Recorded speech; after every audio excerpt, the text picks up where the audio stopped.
G'day you mob, Pete here from Aussie English. How's it going? Welcome to this episode of Aussie English, the number one place for anyone and everyone wanting to learn Australian English. Today I have the very first of three, count them, 1, 2, 3, episodes with my dear friend Ross McGibbon. So we sat down for a bit of a chat, we had a bit of a yarn, and it ended up being about an hour and a half that we were chatting away about a bunch of different topics.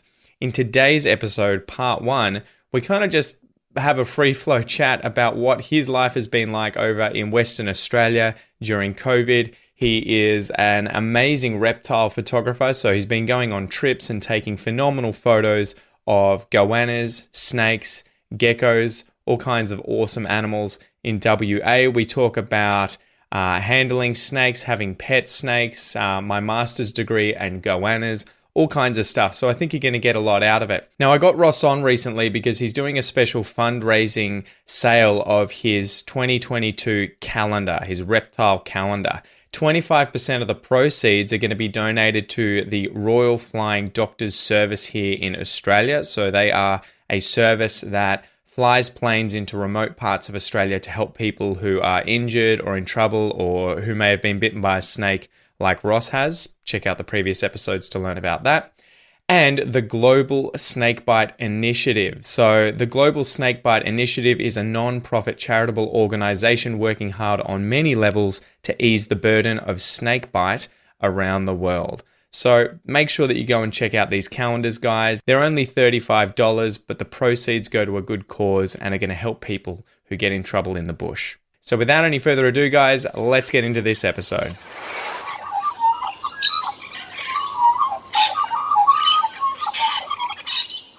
G'day you mob, welcome to this episode of Aussie English. Today I have third time appearance, Ross McGibbon, mate. I don't know, you might be the first number 3 interviewee to return, so welcome back. Mate, I'm honoured. I always enjoy our chats. Yeah, so you've been on the other side of the what would you say, the Nullarbor Plain. You've been over in WA avoiding all of the shitstorm that is COVID in Australia.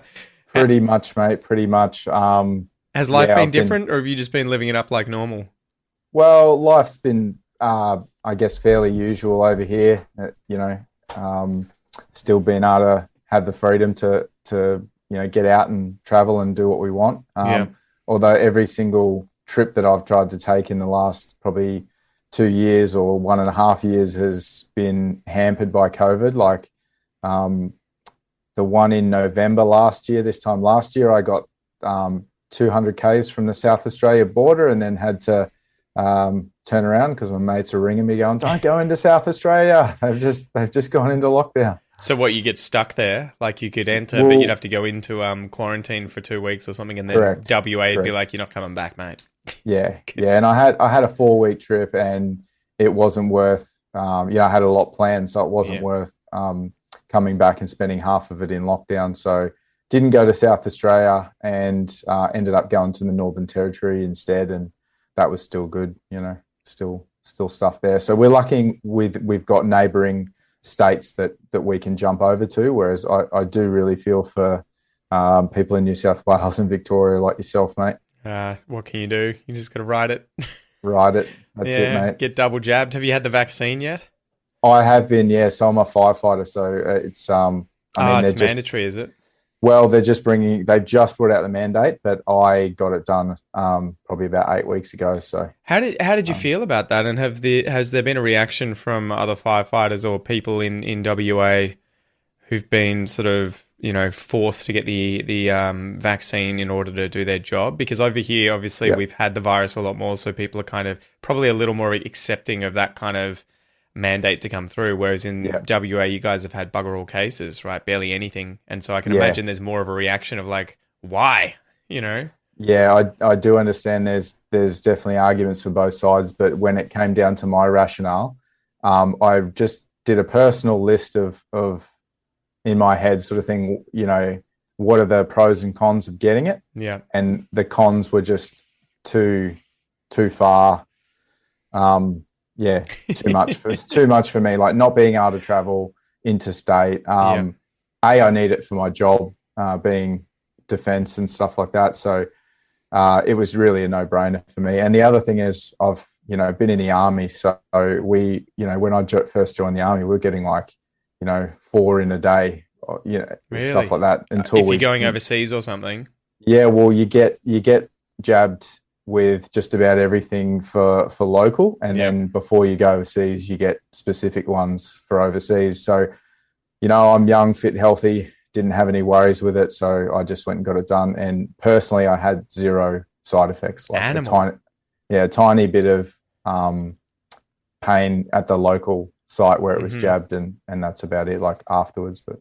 So not even as bad as the snake bite that you copped back in the day. Not even as bad as a snake bite. No. So I can compare it to that. Yeah, probably one of the very few people who can. That's a double jab as well. I was about to say that brings a new meaning to being double jabbed, right? Yeah, exactly. So maybe that's what they need. They need just snakes that have been like genetically modified to carry the vaccine as venom, and then they just let them loose on the population of Australia. Well, just touching on that, they do use snake venom for a lot of stuff, so they use it in like blood clot medication and to help with strokes and heart attacks. And even I heard there was some research being done into how it can help with breast cancer or something like that. So, snake venom is actually quite useful in that regard. And that's one thing that people overlook. It's nuts. I think I heard that about, is it the cone shell? The cone snail, right? That snail. Cone shell, yep. Yeah, those snails that have these sort of spiral cone-like shells, I guess, hence the name, that live in, where would they live? Indonesia and the tropical waters up there in the north. And they create really complex venom. Might have lost him. And he's back. You there? They do, I think you've frozen a bit there. Yep. You're right, he's back. Yeah, they have they have the most complex venom of any animal. I think they have something like 1,000 to 2,000 compounds in the venom that they create, and it's constantly changing. They're really variable in terms of how quickly their venom changes, because they have to be able to kill things, different kinds of fish and crustaceans and all sorts of different animals all the time and really quickly, because they're snails. Yep. And so it's just nuts how much they're studying fascinating. it. Yeah, they're studying it to try and learn about preventing cancer and everything. I was just like, Jesus, snails, bloody hell, creepy as. Yeah, yeah. Well, it's one of those things that people don't know about. And venomous creatures, despite all the hype about them, they are quite useful. Just useful in the environment for pest control, and being that middle order predator where they keep other things in balance, and then. Yeah, you've got obviously the fancy ways that we're figuring out how to utilize, their compounds and help us as a species as well. Did you grow up with that kind of culture at home of, if you have a huntsman in the house, just leave it alone, let it kill the other animals?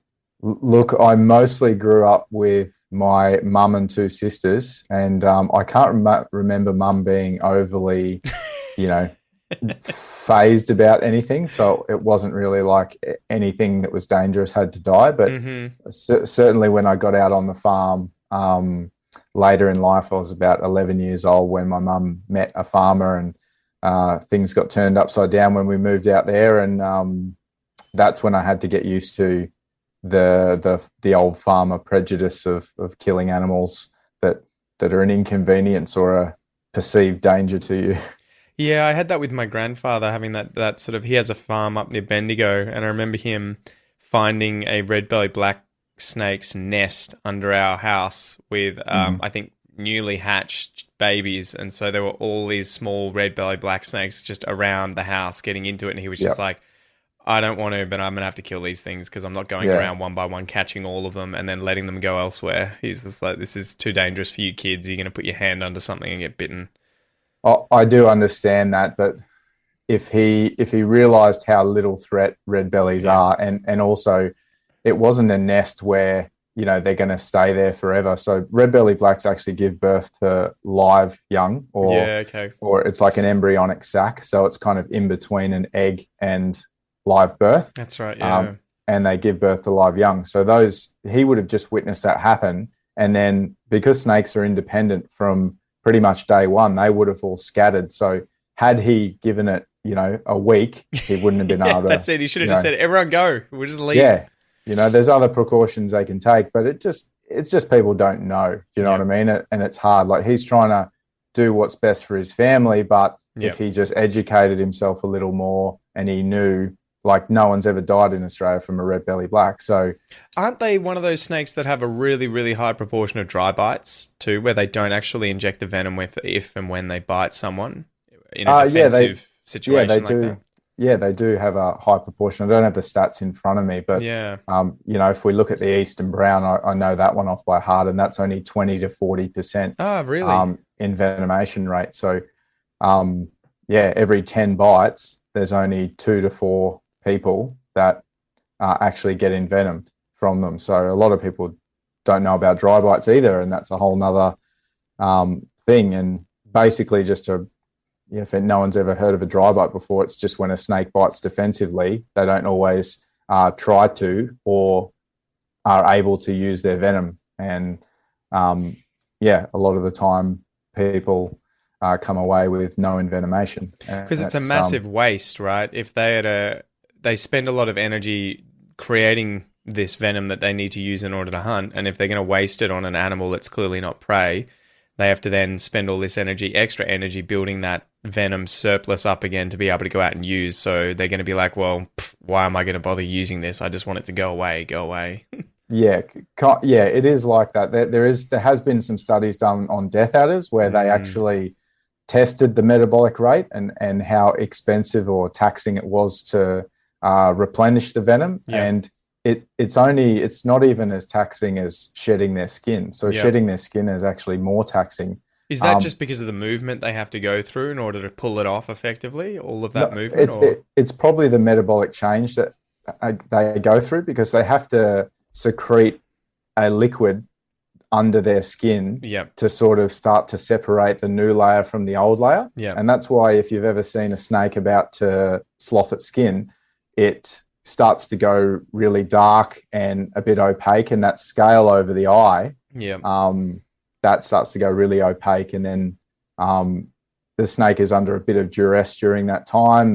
They try and sort of hide and stay away from danger, because they're a little bit weakened. You know what I mean? If you've got this foggy scale over your eye, it's not the best to try and defend yourself or get away from a predator. So they'll tend to sort of bunker down until that metabolic, change happens. But not to go too much into that, but getting back to the costly venom production, that is one reason, or it's a theory that's why snakes dry bite. But the other reason is snakes instinctively know, look, this is a big human. It's not a prey item. I'm in defense mode. And when they're in defense mode, their bites are last resort and they're instinctual. So if someone startles a snake and they're very close to them, they may receive a bite, but they don't realize that unless they're watching the snake. They don't realize there's all this other behavior that they go through first. There's rearing up, there's mock strikes, there's some snakes even headbutt. Yeah, I've seen that. I had a black-headed python, and it used to do that to me. I remember, and it would go through those shedding phases and have, the cloudy eyes, and I would always be much more wary of putting my hand in the cage at that point, because I'm like, especially during feeding, you're like, he can't see very well, so he'll just grab whatever comes at him. Yeah, exactly. So it puts them into a bit of a state of, like, I guess, a heightened state. They might get a little more nervous if they can't see very well, or they don't have a confident ability to escape. So he was really cage defensive. I think I got duped by the person who was selling him, because I remember going when he was just a little snake, and the guy was like, yeah, he's fine, he's just really cage defensive, there's nothing wrong with it. And I'm like, well, at the time it wasn't an issue when he was 30 centimeters long, but by the time he was 2.5 meters, it was a bit of an issue. But the thing can go. Sorry, you go. Well, the thing was, when I put my hand into the cage, quite often he would have a go at it, but he never bit me. And I think he was just headbutting me. I don't think he was ever actually trying to latch on and do me harm, but was more like, fuck off, like, get out of my home. Yeah, and it's a defensive tactic by snakes. If they strike out, imagine a boxer who throws that fake punch and it gets you on the back foot. That's exactly what the tactic is for snakes. They might lash out, but they intentionally don't hit their target. They fall short of it because that can break fangs. If you're defending yourself with your mouth, like imagine if you couldn't punch anyone and you had your hands tied behind your back, you'd be pretty reluctant to throw your head at someone and bite them as an offensive move. Whereas when you get snakes that get that prey response and they lock onto that smell, they just switch and they use all of their abilities. So if they did that with humans, there'd be no humans in Australia because, the snakes would have wiped them out when they came here to settle. But we're lucky they see us as a big predator, and they'll do all this stuff they can do, and biting is generally a last resort unless you step on the thing. And even then, when we were catching tiger snakes for my mate's PhD here, we had to go out season after season and catch many tiger snakes to measure them and tag them and test them and do all this with them. So we were catching hundreds of tiger snakes, and you would observe when you pinned them, we used pinners, which are like, imagine a broomstick, and it's got a fork at the end of it, and between those 2 points is a leather strap. Yeah, to hold them down with gentle pressure, right? Yeah, gentle pressure to pin the snake, because if you're looking for them in long grass, imagine everyone counts. You can't afford to let them get away because you need them for the data. So you're using like 1.5 meter stick with a pinner on the end of it, and you just lightly pin the snake in the long grass so that you don't have to, dive on it, and it's just a bit safer. You do the full Steve Irwin, grab the tail and just be like, whoa, we got a live one. Yeah, well, look, we could do that. Plenty of people do that outside. Plenty of snake handlers do that if they're going out to look for snakes and they want to catch them and get hands on. But this was obviously a university study, so we had to do all the safety precautions, and the safest way of doing it is having a glove on and a pinner. And as soon as you pin it, you reach down and grab it with a snake-proof glove. But what the takeaway from this was we observed so many tiger snakes, we'd pin them, and only probably 30% of them would turn around and try and bite the pinner. Really? And people are so, they don't know anything about tiger snakes, but the first thing that the general public says to me if I mention the word tiger snake is, oh, aren't they aggressive?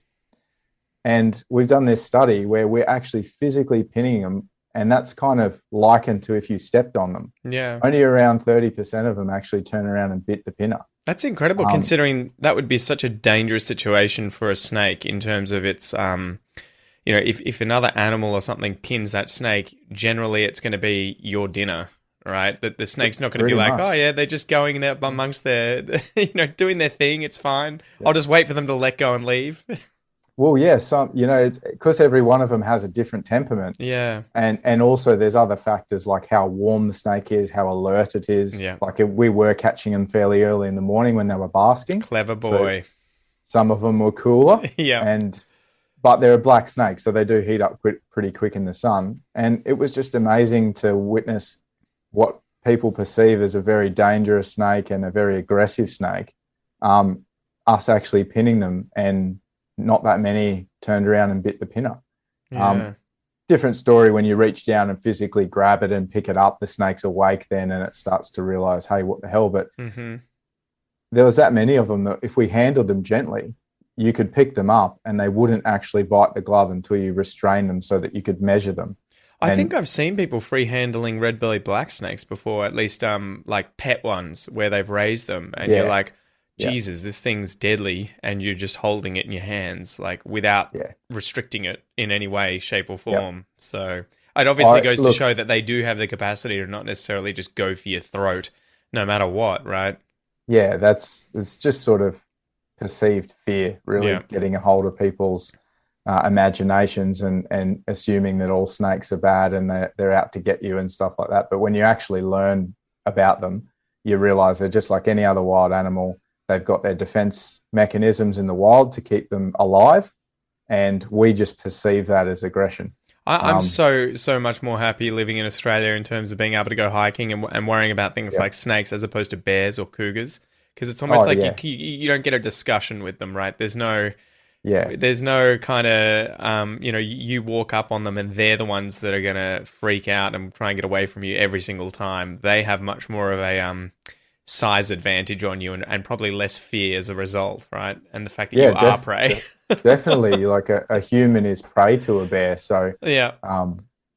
there's, I'm not an expert on bears or anything, but if a hungry one is out there and it wants to eat you, you can be ripped apart. Whereas a snake, everyone's so worried about our wildlife, thinking that it all wants to kill you. And I think I've mentioned this many times before. We only have about 5 deaths a year from all our dangerous or dangerous native animals. Oh, the venomous ones, the ones that everyone always is scared shitless of, right? But then you're well, you're not worried about horses, and that kills the majority of people. Yeah, that includes sharks, crocodiles, like even non-venomous animals. We have about 5 deaths a year. But if you want to get into the stats, which I do in that 30-minute short film that I made. So if anyone's interested to learn a lot more about the snake situation in Australia and learn more about their behavior, that 30-minute film on my YouTube and Facebook and everything is the one to go and look at.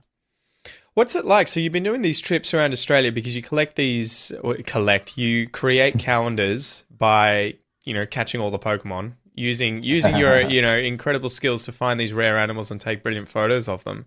How often do you actually come across them? Is it the kind of thing where, a city slicker like me might think, oh, he just goes into the desert and they're a dime a dozen, they're bloody everywhere? Or are they, just really cryptic, really difficult to find, and you actually have to do your homework, know where to go, everything like that? Both. So if you're in good weather and good conditions, then you come across, like if I go up into the Pilbara region of Western Australia, that's sort of up around Karrajini National Park and places like Tom Price and Newman. It's about an 18-hour-ish drive from Perth. If I go up around there in good weather throughout, say, October through to March, you do get snakes all over the roads at night time, because it's really hot during the day. They prefer early evening and being basically nocturnal. So you get all the common species all over the road, and I've obviously photographed all the common stuff a number of times, and most of the time you're just moving it off the road, or you're just having a look at it, see if it's doing anything interesting. Like you might find a python out on the road at night, it's just had a sprinkle of rain, and they're out on the road eating frogs or something like that. Yeah, really.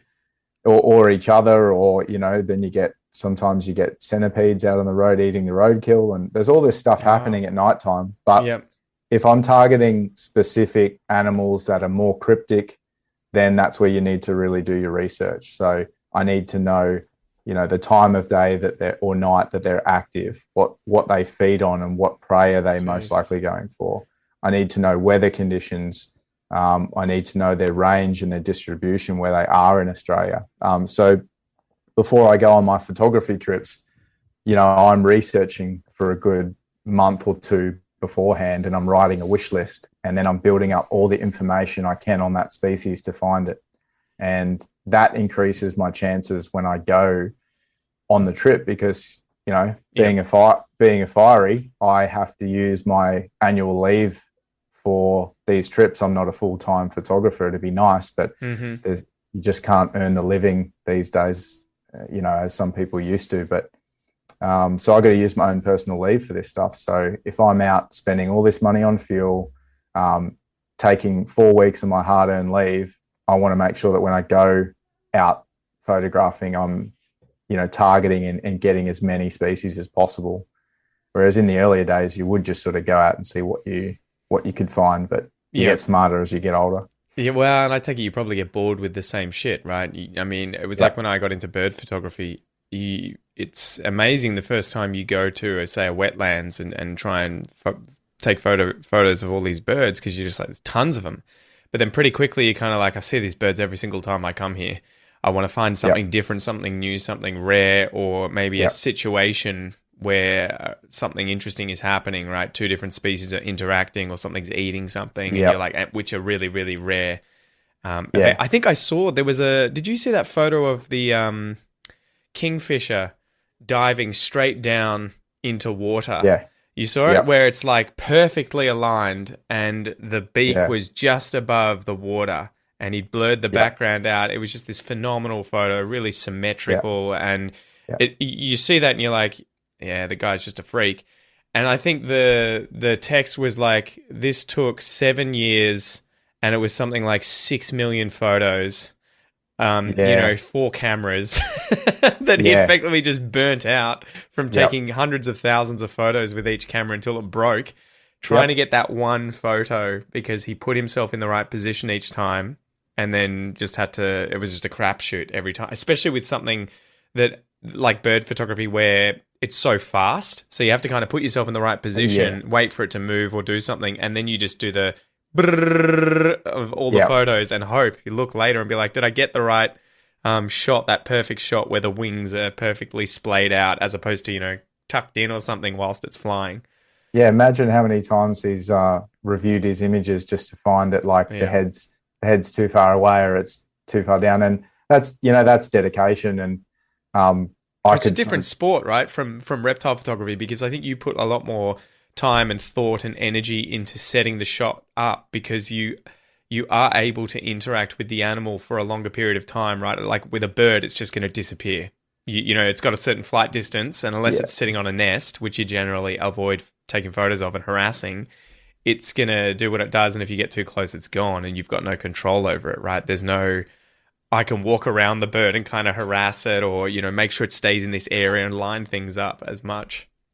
Yeah, it's different. If you're going to compare the two, like they really are two different beasts. Like reptiles just don't behave the same way as, reptiles are more cryptic. Yep. So, if I'm looking for a snake that's cruising around in long grass, like you have to put in the man hours to find that. Whereas, bird photography, you can sort of set up in well-known places, or you might, if you know what you're doing, you might be able to identify a nesting site for that bird and then kind of do a stakeout kind of thing. Whereas reptile photography is a little bit different, where you're opportunistically finding animals and then photographing them, and where possible, getting those shots where you can use a long lens and you can just get the behavior or the animal sitting out basking or something like that. But then there's other times when you're driving along at road at night and the thing is in the middle of the road sitting there and you're like, I've got road trains coming, and if it's a species that,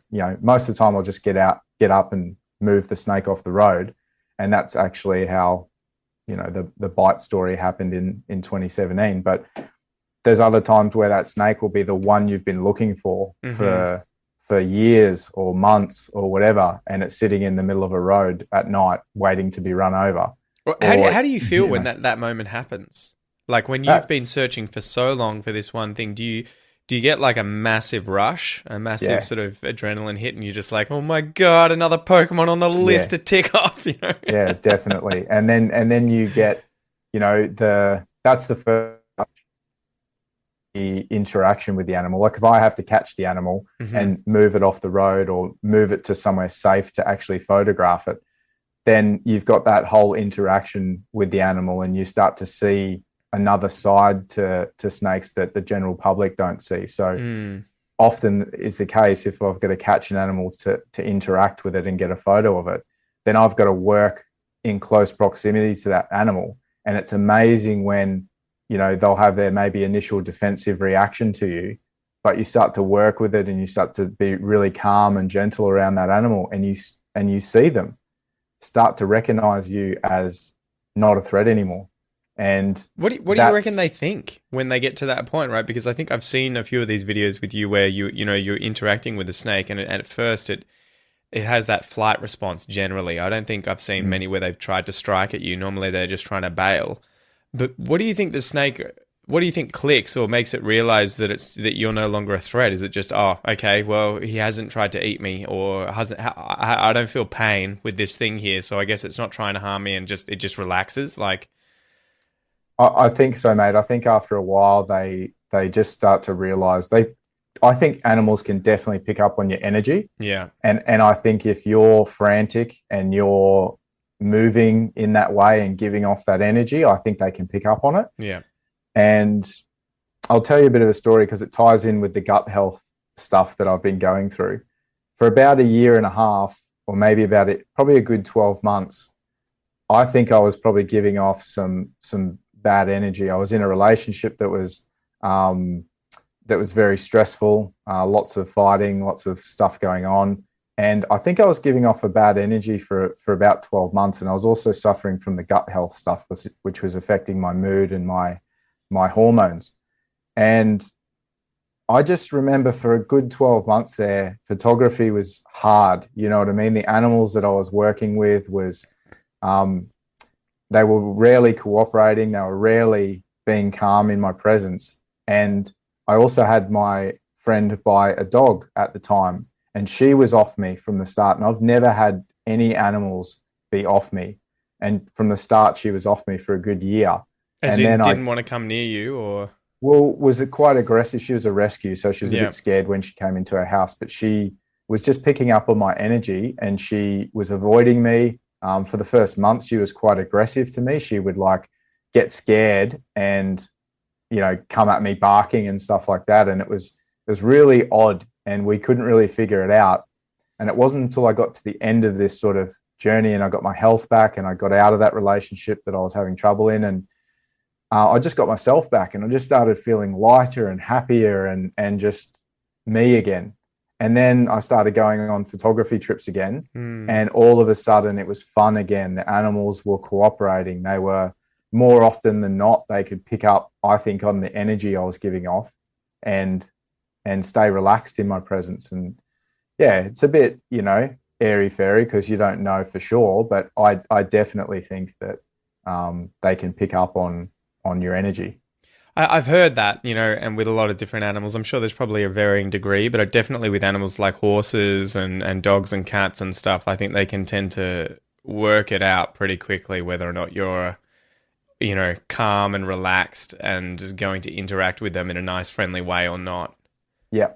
Well, I put it this way, like if you're walking down the street and you've got a really rough, you know, character walking towards you, you know, they're really rough and they've just got that energy that's bad. Do you know what I mean? You look at them and it's just coming, like, you know, you just feel like you're unsafe. Just even walking past them. Like people would see that all the time.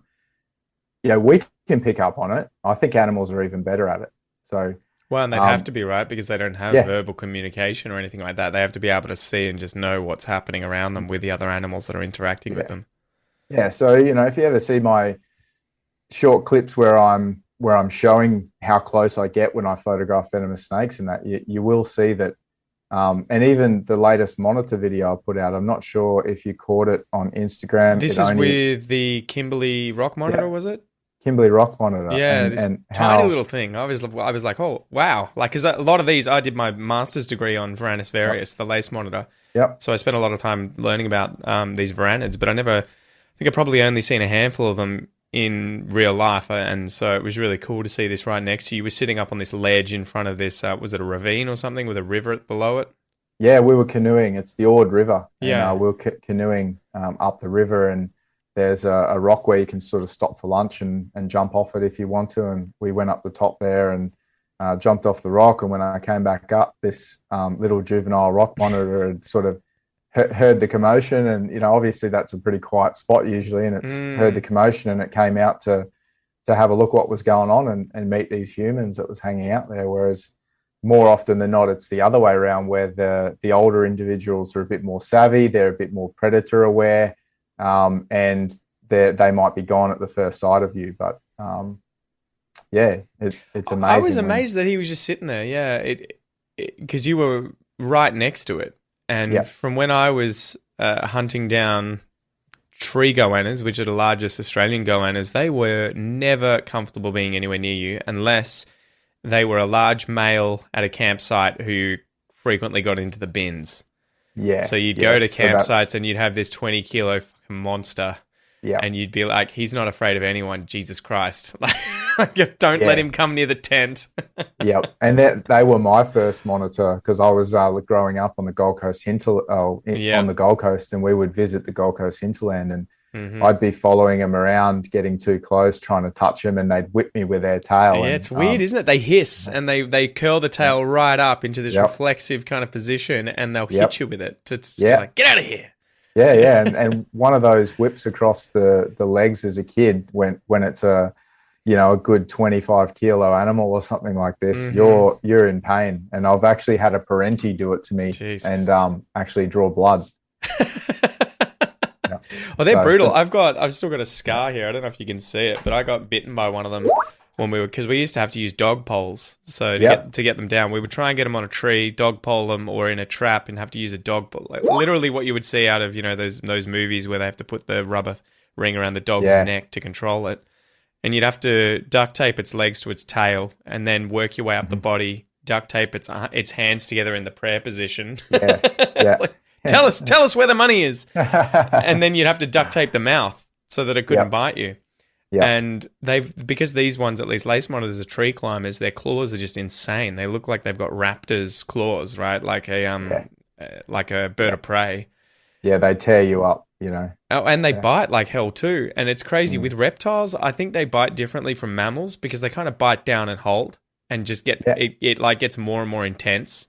It's not like they gnash at you. But with the goannas, they would bite onto the pole, and it would be like they go a certain pressure, then they go harder, then they go harder, and then they go harder, and the teeth would break in their mouth, and they wouldn't care, and you'd just be like, "This is fucking terrifying. If that thing gets a hold of me." Yeah, exactly. Imagine that getting a hold of you and not letting go. But yeah, luckily, I've never been bitten by anything of decent size, goanna-wise, and I've been pretty close to some, but. I've had one lunge at me, and the same thing as a snake. They'll lunge at, actually I've had a few lunge at me. The bigger ones, they'll charge at you or they'll just take a quick lunge at you, and they know that they're not going to bite you around the neck or bite you on the face. They pull up about a foot short and then they're gone. So as soon as they see you take this big lunge back, that's what they're looking for, and then they're gone. The window to escape. Yeah, and it's just a predatory defense mechanism. Quick charge, get out of there. Well, they're pretty crazy, isn't it? I think. Gives them an extra second, Sorry, it broke up. What did you say?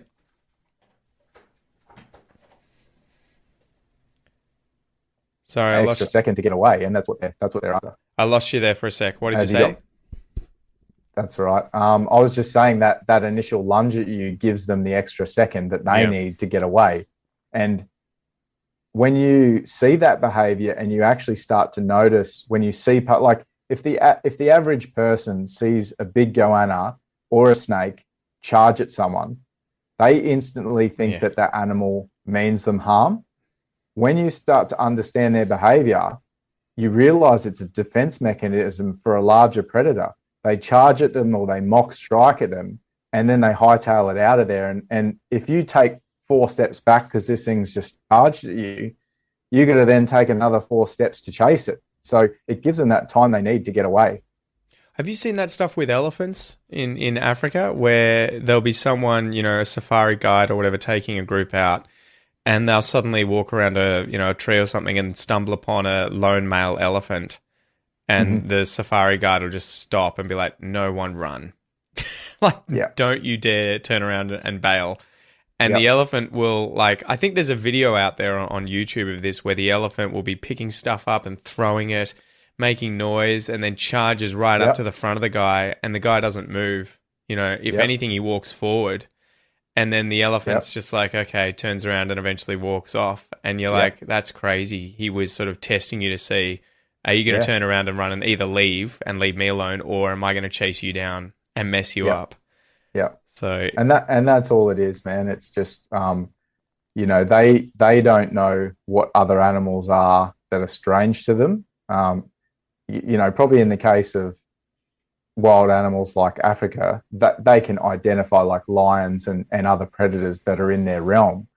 But you got humans going into the bush, and I'll take Australia for example, and you come across a snake and it's never seen a human before. Yeah. Or maybe it has, and it's been chased, or it's seen this human freaking out and chasing it with a shovel or trying to kill it with a stick or something. They just see you and they don't know what you are. You're just bigger and you're just a threat. Oh, they're probably thinking shade. Oh my God, big shade standing up, bail. Yeah. Right. Yeah, exactly. So, you stay still, you can be indiscernible from a tree or anything else. But as soon as you move and start acting frantic, you're a threat to that animal. All right, so that's it for today's episode, guys. Thanks so much for joining me. Don't forget to go and grab yourself a copy of Ross's calendar. He's doing this as a fundraising event. Remember, trying to raise money to help people who get in trouble in Australia and need the Royal Flying Doctor's Service, or people overseas who get bitten by snakes and need some help as well, whether it's treatment, anti-venom, all that sort of stuff. So you can go and get it from rmrphotography.com.au. And remember, it's a bargain. It's just $35 and you're going to get 12 absolutely phenomenal photos from around the country in Australia of different animals. A lot of them really venomous snakes.